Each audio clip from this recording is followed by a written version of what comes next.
जय हिंद समाजवादी साथियों, देर रात मुंबई पहुंचे अखिलेश। महाराष्ट्र की 20 सीटों पर प्रत्याशियों के नाम देखिए। जी हां, आज हम बात करेंगे समाजवादी पार्टी के मुखिया अखिलेश यादव जी, जो लगातार चर्चाओं का केंद्र बिंदु बने हुए हैं। जैसा कि आप लोगों को पता है, उत्तर प्रदेश में जो लोकसभा चुनाव का जो परिणाम आया है, जिसमें 80 लोकसभा सीटों में से सपा मुखिया अखिलेश यादव जी के बेहतरीन प्रदर्शन के दम पर इंडिया गठबंधन ने 80 लोकसभा सीटों में से 43 सीटों पर जीत हासिल की है। जहां पर अखिलेश यादव जी ने इस बार के चुनाव में जहां पर सारे जो रिकॉर्ड थे उन्हें ध्वस्त किया। ध्वस्त करने के साथ साथ लगातार समाजवादी पार्टी को मजबूत स्थिति में पहुंचाया। मजबूत स्थिति में पहुंचाने के साथ ही साथ सपा मुखिया अखिलेश यादव जी की जो चर्चाएं हैं वो अब देश भर में हो रही हैं। जहां पर अखिलेश यादव जी के नेतृत्व में समाजवादी पार्टी ने बेहतरीन प्रदर्शन किया है। उसके साथ ही साथ जैसा कि आप लोगों को पता, उत्तर प्रदेश में लोकसभा की जो 80 सीटें हैं उनमें से इंडिया गठबंधन के तहत सपा मुखिया अखिलेश यादव जी ने 62 लोकसभा सीटों पर प्रत्याशी उतारे और उसके साथ ही साथ कांग्रेस पार्टी ने 17 सीटों पर अपने प्रत्याशी उतारे और एक जो सीट है वो ममता बनर्जी जी की जो पार्टी है टीएमसी,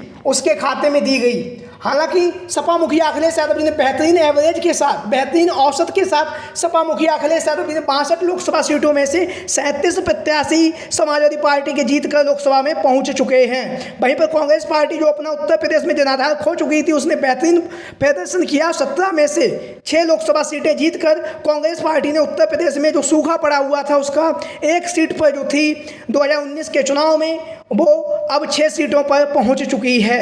वहीं पर अखिलेश यादव जी का जो नेतृत्व है वो लगातार निखर रहा है। लगातार अखिलेश यादव जी अब समाजवादी पार्टी को राष्ट्रीय पार्टी बनाने की ओर कदम बढ़ा रहे हैं। जहां पर अखिलेश यादव जी उत्तर प्रदेश में मजबूती के साथ विपक्ष की भूमिका निभा रहे हैं, उसके साथ ही साथ लगातार अखिलेश यादव जी केंद्र की जो भाजपा सरकार उस पर भी हमलावर हैं। 37 सांसदों के साथ जब अखिलेश यादव जी सदन में दहाड़ते हैं तो कहीं ना कहीं भारतीय जनता पार्टी के जो दिग्गज नेता हैं उन्हें भी सोचने पर मजबूर हो जाते हैं। वहीं पर हम बात करेंगे, आज समाजवादी पार्टी के मुखिया अखिलेश यादव जी देर रात मुंबई महाराष्ट्र पहुंचे।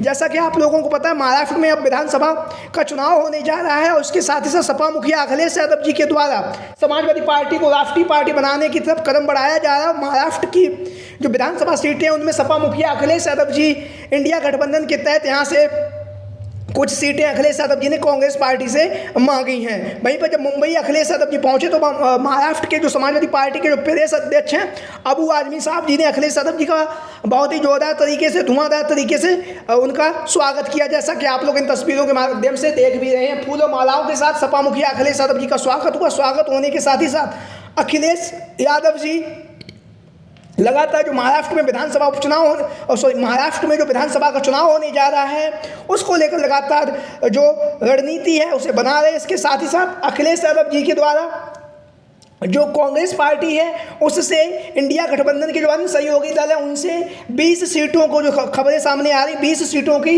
मांग की गई है। 20 सीटों पर समाजवादी पार्टी अपने प्रत्याशियों को उतारना चाहती है। महाराष्ट्र में जैसा कि आप लोगों को पता 288 विधानसभा सीटें हैं।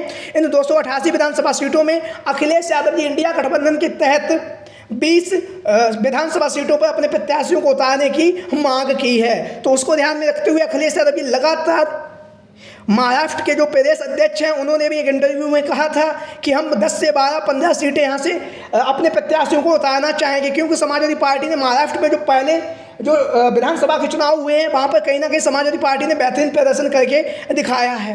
कहीं 2, कहीं 3, किसी बार 4 विधायक भी समाजवादी पार्टी के जीत कर जो महाराष्ट्र की जो विधानसभा है वहाँ पर पहुँचे हैं। तो अब अखिलेश यादव भी समाजवादी पार्टी को राष्ट्रीय पार्टी बनाने की कवायद में लगे हुए हैं। वहीं पर खबरें ये भी आ रही कि अखिलेश यादव जी महाराष्ट्र के साथ ही साथ जो हरियाणा में जो विधानसभा का चुनाव होने जा रहा है उसको लेकर भी अपनी रणनीति बना रहे हैं। खबरें ये भी हैं कि हरियाणा में अखिलेश यादव जी ने इंडिया गठबंधन से 5 विधानसभा सीटों पर प्रत्याशी को उतारने की मांग की है। वहीं पर अखिलेश यादव जी ने कांग्रेस पार्टी को इसके बदले में जो उत्तर प्रदेश में 10 विधानसभा सीटों पर जो उपचुनाव होने जा रहा है उसमें से खबरें आ रही कि 2 से 3 विधानसभा सीटें ऐसी हैं जो अखिलेश यादव जी कांग्रेस पार्टी को दे सकते हैं। अगर कांग्रेस पार्टी इंडिया गठबंधन के तहत अखिलेश यादव जी को 10 से 12 सीटें महाराष्ट्र में देती है और उसके साथ ही साथ 5 जो विधानसभा सीटें हैं वो अगर हरियाणा में अखिलेश यादव जी की जो पार्टी समाजवादी पार्टी को चुनावी मैदान में प्रत्याशी उतारने के मौका देती तो अखिलेश यादव जी उत्तर प्रदेश में कांग्रेस पार्टी को विधानसभा के उपचुनाव में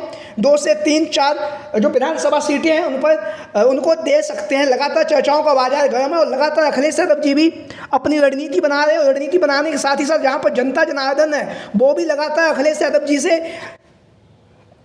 को अपने सजेशन दे रही है। एक सर्वे किया था हमने, उसमें को हम आपको के सामने रख रहे हैं। हमने पूछा था जब कि महाराष्ट्र में कितनी विधानसभा सीटों पर समाजवादी पार्टी को चुनावी मैदान में उतारना चाहिए, तो इसमें से एक लोग कह रहे हैं 100, दूसरे लोग कह रहे हैं 25 सीट, तीसरे लोग कह रहे हैं 50 सीट, एक लोग बोल रहे हैं 17 से 20 सीट, और वहीं पर एक जो यूजर्स है उन्होंने कहा है 20 सीटों पर जो है समाजवादी पार्टी को महाराष्ट्र में अपने जो प्रत्याशी हैं उनको उतारना चाहिए। तो लगातार महाराष्ट्र की जो सियासी जो पाया है वो चढ़ चुका है। कहीं ना कहीं अखिलेश यादव जी यहाँ से लगातार टिकट की मांग भी कर रहे हैं। वहीं पर जनता भी लगातार अखिलेश यादव जी की सपोर्ट करी 15 से 20।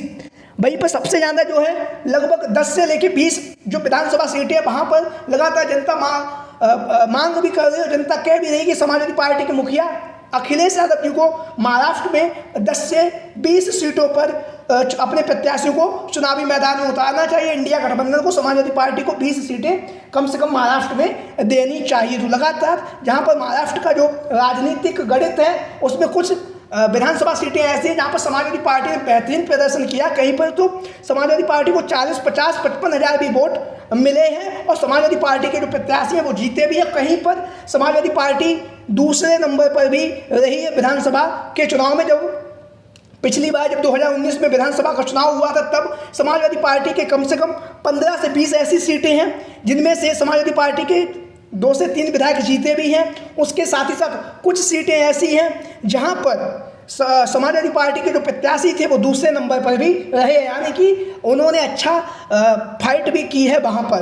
तो लगातार अखिलेश यादव जी के द्वारा 20 सीटों की मांग चल रही है। वहीं पर लगातार इंडिया गठबंधन से बातचीत का जो दौर है वो चल रहा है और लगातार अखिलेश यादव जी भी महाराष्ट्र में पहुँच चुके हैं। महाराष्ट्र में पहुँचकर अखिलेश यादव जी लगातार जो जनता जनार्दन है और जो वहाँ के कार्यकर्ता नेता हैं उनसे मिल रहे हैं। मिलने के साथ ही साथ लगातार अखिलेश यादव जी ज़मीनी हकीकत है उसको समझ रहे हैं और लगातार पीडीए का जो नारा है जो सपा मुखिया अखिलेश यादव जी के द्वारा दिया गया है उस नारे को बुलंदी के साथ उठा रहे हैं। उठाने के साथ साथ अब उत्तर प्रदेश से बाहर अखिलेश यादव जी साइकिल दौड़ाने के लिए प्रयासरत हैं, लगातार मेहनत कर रहे हैं, जज्बा है, जुनून है।